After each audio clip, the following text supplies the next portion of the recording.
শুভ সকাল বন্ধুরা। দেখো সকালবেলায় কিন্তু দিদি বাসি কাজ সব কমপ্লিট করে চা বসিয়ে দিয়েছে, আর আমি এই ঘুম থেকে উঠলাম, উঠে দেখি না দিদি চা বসাচ্ছে। ভাবলাম এখান থেকে ভিডিওটা আজকে শুরু করি।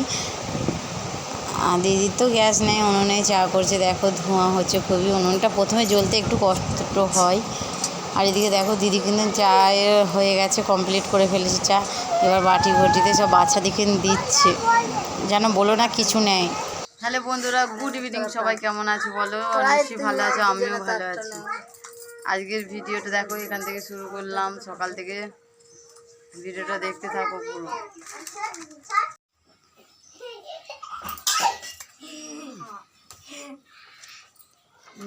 বন্ধ করতে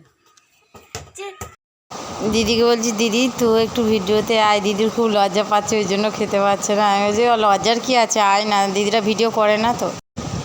চা খাওয়া কমপ্লিট হয়ে গেল, একটু বসে বসে আড্ডা দিলাম। আড্ডা দিয়ে এবার বাজারে বেরিয়ে পড়েছি। দেখো দিদিদের বাজারে আমাকে যেতে খুবই ভালো লাগে।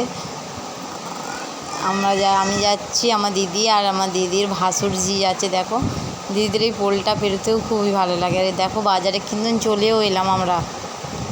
এবার কি নেবে না নেবে দিদি দেখছে। আমার তো খুবই লজ্জা লাগছে ভিডিও করতে বাজারে।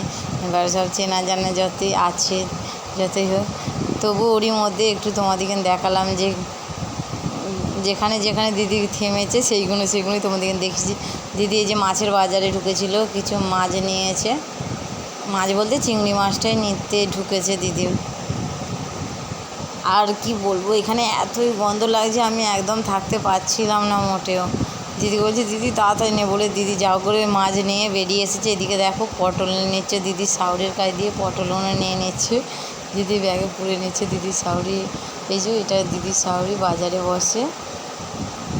এই যে দেখো দিদি নিয়ে নিল। আবার এইখানে এখন তো তোমরা জানো ট্রেন্ডিংয়ে চলছে, শ্রাবণ মাসে নাকি সবুজ চুড়ি পরতে হয়। ওই জন্য আমরা বাড়িতেও চলে এলাম। এসে খুবই খিদে পেয়ে গেছিলো, মুড়ি খেতে বসে পড়েছি। এখানে ভিডিওটা শেষ করলাম।